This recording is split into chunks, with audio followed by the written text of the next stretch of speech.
आज के इस वीडियो में आप सभी लोगों का वेलकम है। आज का जो हम लोग का जो टॉपिक है वह है रेस्पायरेशन।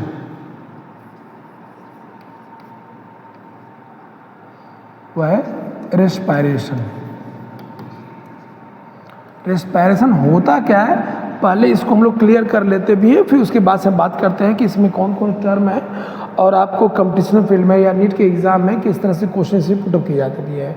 रेस्पायरेशन एक लैटिन वर्ड है जो रेस्पायर से लिया गया है। रेस्पायर, इसका मतलब होता है टू ब्रीथ, सांस लेना।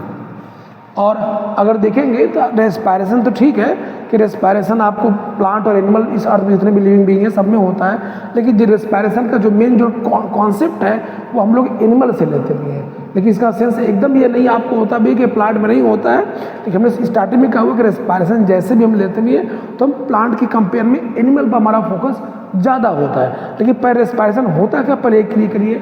रेस्पायरेशन एक फिजियोलॉजिकल प्रोसेस है, शब्दों को पकड़ेंगे।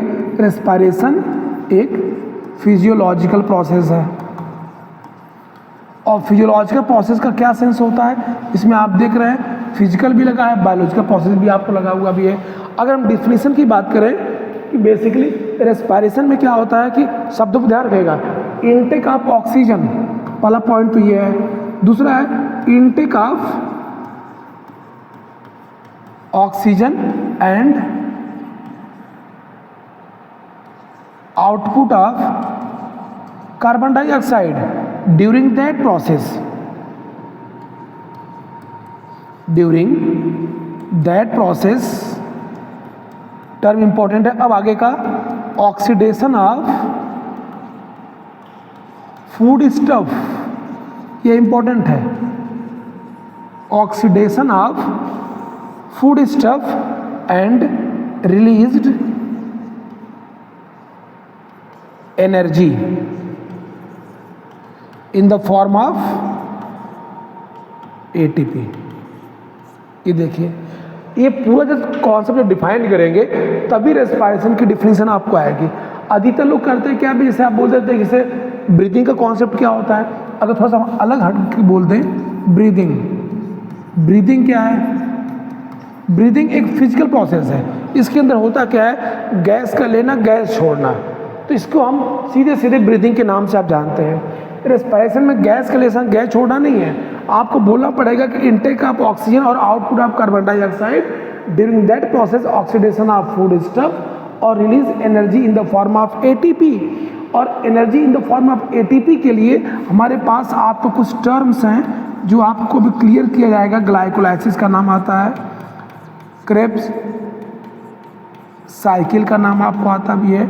ये बेसिकली जो दो मेजर पॉइंट है जो आपको एनर्जी की पूरे कॉन्सेप्ट को डिफाइन करते हैं, और ये दोनों मिलेंगे कहाँ पर, माइटोकॉन्ड्रिया।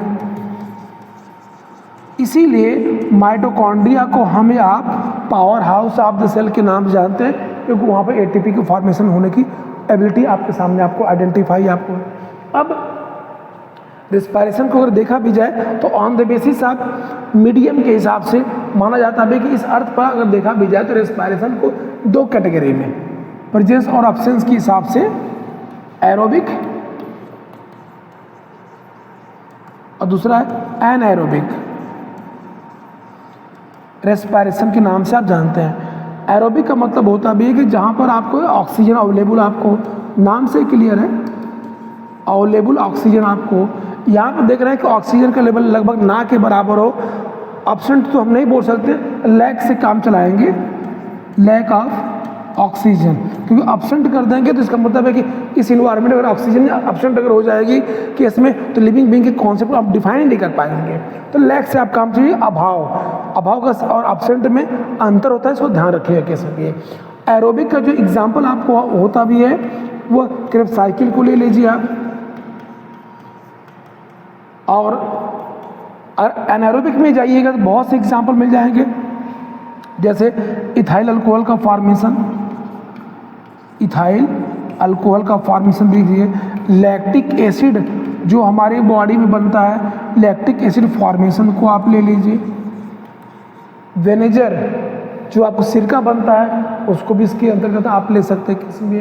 तो ये तो हमने एक बेसिक सा कॉन्सेप्ट आपको रखा गया है। अब आप देखिएगा कि अगर फूड स्टफ में कार्बोहाइड्रेट का इस्तेमाल हो रहा है, कि प्रोटीन का इस्तेमाल हो रहा है, कि फैट का इस्तेमाल हो रहा है, उसके हिसाब से टर्म अलग हो जाएंगे। अगर मान लीजिए यहाँ पर कार्बोहाइड्रेट का इस्तेमाल अगर आप कर रहे हैं तो उसको हम आप फ्लोटिंग रेस्पिरेशन के नाम से जानते हैं। अगर प्रोटीन का इस्तेमाल अगर आपने कर दिया फूड स्टफ के केस में, उसको हम आप प्रोटोप्लाज्मिक रेस्पिरेशन के नाम से आप इंडिकेट करते हैं। इस अर्थ पर अलग अलग एनिमल हैं जिनके पास अलग अलग तरह के रेस्पिरेटरी आर्गन हैं।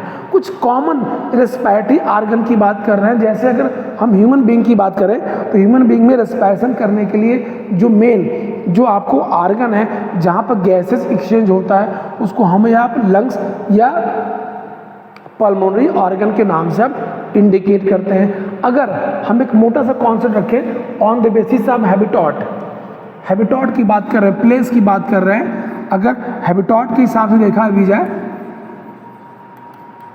हैबिटॉट के हिसाब से अगर रेस्पिरेशन को आप ले रहे हैं,